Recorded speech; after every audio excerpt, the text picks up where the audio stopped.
Are you sick of waiting every 3 months to get your quarterly dividends? It's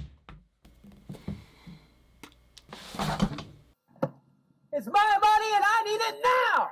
Well, wait no more, because there are companies out there that pay monthly dividends. I've got a handful in my portfolio, so that's what we're going to talk about today on the Financial Beanstalk. I'm not saying you should invest in these companies just because they pay a monthly dividend, and you can tell me how dumb I am in the comments for owning some of these. As always, do your own research, but here are some of those options. First up, we've got the Powershares S&P 500 High Dividend Low Volatility ETF, SPHD. This is the ETF I own the most shares of in this portfolio currently, and I'm going to do a video breaking down this entire ETF down the road, so moving on. Next is everyone's favorite REIT, Realty Income, ticker symbol O. They literally call themselves the Monthly Dividend Company, so how could you not own shares of them in a dividend-focused portfolio? Coming in at number 3 is ticker symbol MAIN for business development company Main Street Capital Corp. This fund focuses on providing customized debt and equity financing solutions. Main. We've got our second REIT on the list, which is AGNC.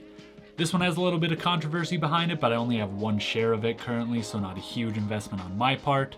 While it is a REIT, rather than owning physical property, it actually owns a bunch of mortgages. So regardless of how you feel about that, AGNC pays a monthly dividend too. Our second business development company on the list is PSEC for Prospect Capital. Our last REIT on the list is LTC for LTC Properties, who primarily invests in senior housing and healthcare properties. And our final monthly dividend payer that we're going to be talking about, GAIN for Gladstone Investment Corporation, which is an investment company and they invest in debt securities. Obviously, these aren't the only companies that pay dividends on a monthly basis, so let me know in the comments below some other ones that I might not know about yet. Of course, the most important part of this video is how much these companies pay on a per share basis.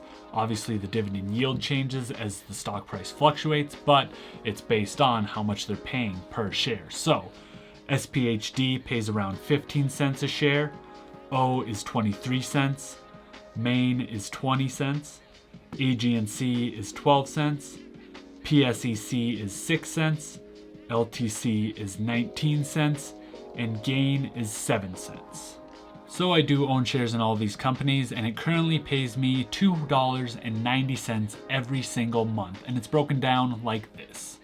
We've got $1.05 from SPHD, $1 from O, 41 cents from Main, 12 cents from AGNC, 6 cents from PSEC, 19 cents from LTC, and 7 cents from GAIN, so again, for a total of $2.90 every single month.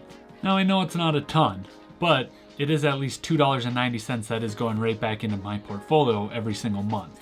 You do need at least $1 to invest in fractional shares on Robinhood, so regardless of if you have something come up where you can't put as much money into dividends, for example, I'm saving for a house right now, so not as much money is going into my brokerage, but at the bare minimum, I'm getting $2.90 back into my portfolio, back to work, and if I added that to SPHD every single month that I got it, it adds like an extra penny to that dividend. So again, not a ton, but it's just slowly building up from there.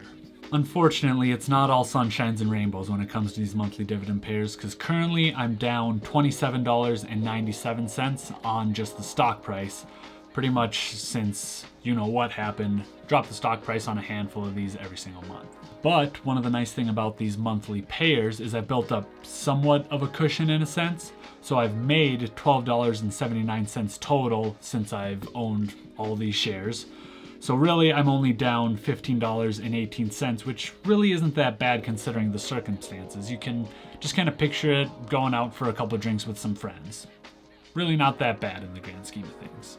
Now that I think about it, I'm pretty sure I used the free stocks that I had sold off in Robinhood and Webull and invested them into these monthly payers, so I'm down even less than that because it was money I didn't have in the first place. So get yourself your own free stocks from Robinhood and Webull in the description below and gamble on some risky monthly paying dividend stocks. Thankfully, these haven't really been hit by Cory Run of Iris, as I'm gonna call it. That salty son of a gun. So as it stands right now, I'm continuing to get those payments. I'll continue to chip away at those losses with those dividend payments, and hopefully it'll get back to my average cost. So at that point, it's just all gravy and all positive. And again, based on the shares that I have, it all adds up to $2.90 when you add up all the companies and all the dividends I'm getting from them each month.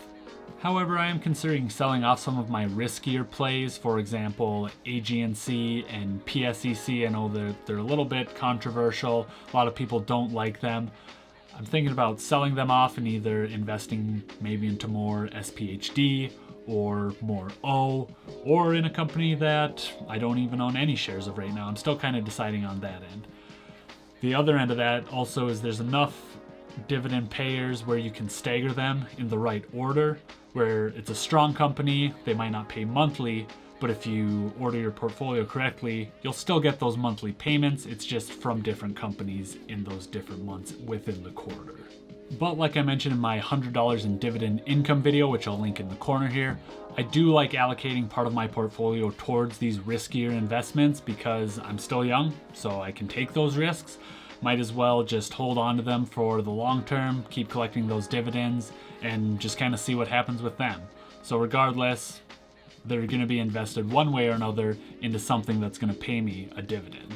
Again, let me know what you would do if you would sell these off, if you would just continue to hold them, or if you would invest even more into them. I'm pretty interested to hear what other people think and what other people are doing with some of these riskier plays. I do think a portion of my portfolio should have them, as well as some of these high-paying REITs. So let's talk about it in the comment section below. Don't forget to mention the other monthly payers down below. Maybe I'll add them to my portfolio and we can cover them in a different video. Got to keep that YouTube content machine running. Of course, all the YouTube mumbo jumbo, turn that like button blue, hit the red subscribe button right next to that and turn it gray. I truly appreciate it, and let's continue to climb this beanstalk.